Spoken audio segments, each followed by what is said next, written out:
Halo, saya Muhammad Hussein. Saya mahasiswa dari Prodi Optometri Universitas Kristen Tridawacana, Jakarta. Sekarang saya akan memaparkan materi tentang retinopati diabetik. Seperti kita ketahui, retina merupakan salah satu bagian media refrakta mata. Retina itu merupakan jaringan saraf berlapis, lapisan tipis sel-sel mata yang sensitif terhadap cahaya. Letaknya ada di belakang mata. Retina juga berfungsi untuk menangkap cahaya. Lapisan-lapisan dari retina itu salah satu antara lain inner limiting membran, kemudian ada ganglion cell, amacrine cell, bipolar cell, horizontal cell, ada rod and cone, dan pigment epithelium. Ini salah satu gambaran kalau kita melihat dari hasil pemeriksaan funduskopi. Yang sebelah kiri ini adalah posisi mata dengan retina normal. Dan salah satunya lagi ini adalah yang mempunyai penyakit diabetik retina. Apa itu retinopati diabetik? Retinopati diabetik adalah kerusakan retina akibat hiperglikemia kronik pada penderita diabetes mellitus. Pada fase awal, jenis retinopati ini terkadang tidak bergejala atau hanya bergejalanya ringan. Namun, jika tidak mendapatkan penanganan yang tepat, seiring waktu semakin parah dan bisa mengakibatkan kebutaan.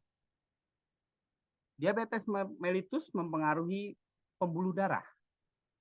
Pembuluh darah di dalam mata sehingga mudah mengalami kebocoran hingga terjadi komplikasi khususnya vitreous dan lapisan retina. Faktor-faktor yang meningkatkan resiko terkena penyakit ini adalah usia tua, tipe diabetes mellitus, gangguan faktor pembekuan, dan penyakit ginjal. Adapun faktor-faktor resiko retinopati diabetik, yang pertama, lama waktu menderita diabetes. Yang kedua, kontrol penyakit diabetes yang kurang baik. Yang ketiga, hipertensi. Yang keempat, nefropati. Yang keenam, obesitas dan hiperlipidemia. Yang ketujuh, kebiasaan merokok. Dan kedelapan, kehamilan.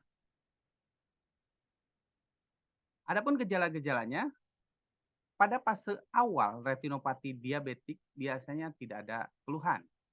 Tapi seiring perjalanannya keluhan dapat berupa floater. Ini salah satunya terdapat bintik-bintik benang yang melayang-layang pada penglihatan. Kedua, penglihatan buram. Yang ketiga, penglihatan berfluktuasi. Yang keempat, terdapat area yang gelap atau kosong pada penglihatan. Kelima, penglihatan buruk pada malam hari. Keenam, penglihatan warna yang buruk. Dan ketujuh, kehilangan penglihatan. Retinopati diabetik ini biasanya mempengaruhi kedua penglihatan mata. Ini simulasi penglihatan pasien dengan retinopati diabetik. Kalau yang normal, kita akan seperti ini. Kita dapat melihat tanpa ada batasan apapun, dan kita akan melihat dengan jelas keseluruhannya. Sedangkan yang mempunyai kelainan, ini ada beberapa tempat yang terasa ada mengganggu penglihatan kita. Jadi seperti ini. Baik. Komplikasi retinopati diabetik. Ini bisa terjadi pendarahan vitreous. Kemudian bisa juga tractional retinal detachment. Rubeosis iridis, glaukoma, dan kebutaan. Ini gambaran pendarahan vitreous seperti ini. Jadi ada pendarahan subhyaloid. Kalau misalnya kita foto dengan funduskopi, ini hasilnya seperti ini. Ada pendarahan di subhyaloid. Kemudian tractional retinal detachment. Jadi pembuluh darahnya ini lebih menyebar lebih banyak lagi. Dan rubeosis iridis. Ini kita lihat, ini rubeosis iridis pada bagian irisnya akan tampak seperti ini. Nah, pencegahan komplikasi kita bisa lakukan, yaitu pertama dengan pengobatan dini yang lebih tepat atau sesuai. Kedua, kita harus melakukan pemeriksaan mata secara berkala. Yang ketiga, dibutuhkan deteksi lebih dini dari retinopati diabetik karena biasanya timbul tanpa gejala. Dan dengan pemeriksaan fundus secara rutin pada penderitaan diabetes.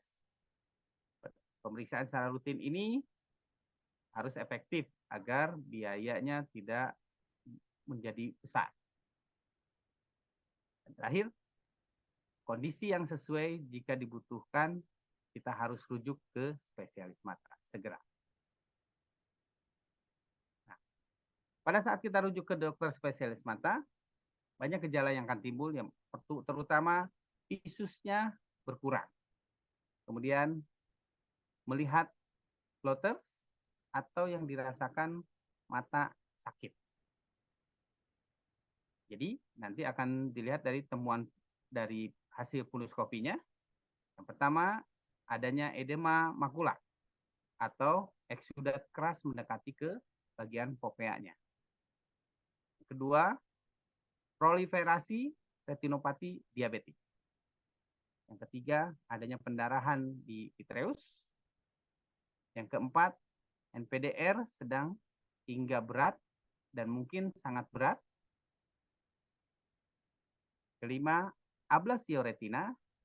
Dan keenam, adanya katarak yang mengaburkan pandangan fundus. Dari kesemua ini, mungkin ini akan mempengaruhi atau mempunyai faktor risiko kehamilan dan paparan retinopati diabetik saat ini. Mudah-mudahan apa yang saya paparkan bisa bermanfaat buat kita semua. Terima kasih.